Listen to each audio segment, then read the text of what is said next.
মধ্যপ্রাচ্যে উত্তেজনা কখনো ঘুমায় না, কিন্তু ইরানকে ঘিরে যে উত্তাপ আবার ছড়াচ্ছে তা শুধু হুমকির ভাষায় সীমাবদ্ধ নেই, এইবার তা নীতিগত পরিবর্তনের ইঙ্গিত দিচ্ছে। ডোনাল্ড ট্রাম্প দ্বিতীয় মেয়াদে ক্ষমতায় ফেরার পর ওয়াশিংটনের পররাষ্ট্রনীতি আবারও আক্রমণাত্মক মোড় নিয়েছে। ইরানকে কেন্দ্র করে যুক্তরাষ্ট্র ও ইসরায়েলের চাপ, হুমকি এবং সামরিক প্রস্তুতি তেহরানকে এক নতুন সিদ্ধান্তের সামনে দাঁড় করিয়েছে। আর সেই সিদ্ধান্ত আর নীরব থাকা নয়। ইরান এবার স্পষ্ট জানিয়ে দিয়েছে তারা আর শুধু আঘাতের পর জবাব দেওয়ার নীতিতে আটকে থাকবে না। এখন থেকে হুমকির ইঙ্গিত পেলেই পাল্টা নয়, আগাম আঘাত করবে তারা। ইরানের প্রতিরক্ষা কাউন্সিলের সাম্প্রতিক বিবৃতি মধ্যপ্রাচ্যের শক্তি সমীকরণে বড় ধরনের মোড় ঘোরানোর ইঙ্গিত দিয়েছে। সেখানে বলা হয়েছে, ইসরায়েল যদি ইরানের সার্বভৌমত্ব বা নিরাপত্তার জন্য সামান্যতম হুমকির প্রস্তুতিও দেখায়, তাহলে তেহরান আর অপেক্ষা করবে না। আগাম হামলাই হবে তাদের প্রতিরক্ষা। এটি কেবল একটি সামরিক বক্তব্য নয়, এটি একটি নীতিগত ঘোষণা। বিশ্লেষকদের মতে ইরান এখানে প্রতিরক্ষামূলক অবস্থান থেকে সরাসরি আক্রমণাত্মক কৌশলে সরে যাচ্ছে। এই পরিবর্তনের পেছনে রয়েছে সাম্প্রতিক সামরিক মহড়া, ক্ষেপণাস্ত্র পরীক্ষা এবং আকাশ প্রতিরক্ষা ব্যবস্থার প্রকাশ্য প্রদর্শন।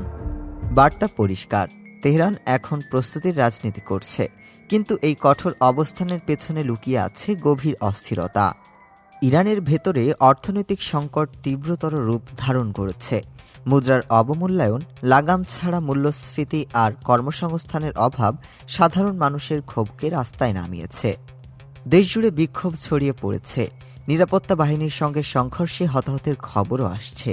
তবুও এই অভ্যন্তরীণ দুর্বলতার মাঝেই ইরান বাইরের বিশ্বকে জানাতে চাইছে চাপের কাছে তারা নতি স্বীকার করবে না। এই দ্বন্দ্বই ইরানকে সবচেয়ে বিপজ্জনক অবস্থানে নিয়ে গেছে। ভেতরে বিদ্রোহ, বাইরে যুদ্ধের হুমকি। বিশেষজ্ঞদের মতে ইতিহাসে বহু শাসন ব্যবস্থায় এই দ্বিমুখী চাপ সামলাতে না পেরে ভেঙে পড়েছে। ভেনেজুয়েলার সাম্প্রতিক ঘটনার পর বিশ্বজুড়ে দৃষ্টি এখন তেহরানের দিকে। আয়াতুল্লাহ আলী খামেনির সামনে পথ অত্যন্ত সংকীর্ণ। এক পা এদিক সেদিক হলেই রাজনৈতিক ও সামরিক বিপর্যয় নেমে আসতে পারে। এই পরিস্থিতিতে যুক্তরাষ্ট্রের অবস্থান আরও স্পষ্ট। ট্রাম্প আগেই হুঁশিয়ারি দিয়েছেন, সহিংসভাবে বিক্ষোভ দমন করা হলে সেখানে যুক্তরাষ্ট্রের হস্তক্ষেপ ঘটবে। অর্থাৎ ইরানের অভ্যন্তরীণ নিরাপত্তা পরিস্থিতিও এখন আন্তর্জাতিক রাজনীতির অংশ। এই উত্তেজনার মধ্যেই নতুন করে আলোচনায় এসেছে এক উদ্বেগজনক দাবি। যুক্তরাজ্যের এক শীর্ষ আইন প্রণেতা অভিযোগ তুলেছেন, রাশিয়া ও ইরানের মধ্যে সন্দেহজনক সামরিক ও অর্থনৈতিক লেনদেন চলছে। ব্রিটিশ পার্লামেন্টে বক্তব্য রেখে তিনি বলেন, রুশ কার্গো বিমান নিয়মিত তেহরানে নামছে এবং একই সময়ে ইরান থেকে বিপুল পরিমাণ স্বর্ণ বিদেশে সরিয়ে নেওয়া হচ্ছে। এই বক্তব্য দেন টম টুগেনহাট। তিনি দাবি করেন, এই তথ্য যদি সত্যি হয় তাহলে তা ইরানের শাসন ব্যবস্থার পতন পরবর্তী পরিস্থিতির প্রস্তুতির ইঙ্গিত হতে পারে। যদিও তিনি নির্দিষ্ট কোনো গোয়েন্দা তথ্য প্রকাশ করেননি। এই মন্তব্য ইরানের অভ্যন্তরীণ রাজনীতিতে নতুন সন্দেহের জন্ম দিয়েছে, কারণ ইতোমধ্যেই সরকারবিরোধী আন্দোলন দেশটির বহু শহরে ছড়িয়ে পড়েছে। মানবাধিকার সংস্থাগুলোর মতে নিহত ও গ্রেফতার হওয়া মানুষের সংখ্যা বাড়ছে। এই প্রেক্ষাপটে প্রশ্ন উঠছে, ইরানের ক্ষমতা কাঠামোর ভেতরে কি বিভাজন শুরু হয়ে গেছে?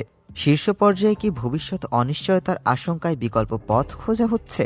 বিশ্লেষকদের মতে রাশিয়ার সঙ্গে সম্ভাব্য এই লেনদেন ও সম্পদ সরিয়ে নেওয়ার অভিযোগ সত্য হলে তা শুধু ইরানের জন্য নয়, গোটা মধ্যপ্রাচ্যের জন্যই বড় সতর্ক সংকেত।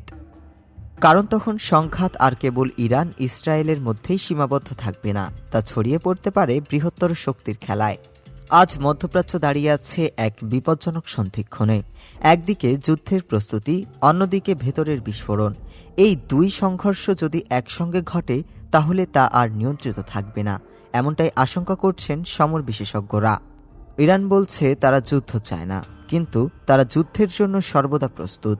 আর ইতিহাস বলে এই দুই বক্তব্যের মাঝখানের দূরত্বটাই সবচেয়ে ভয়ঙ্কর। ডেস্ক রিপোর্ট, আজ বার্তা।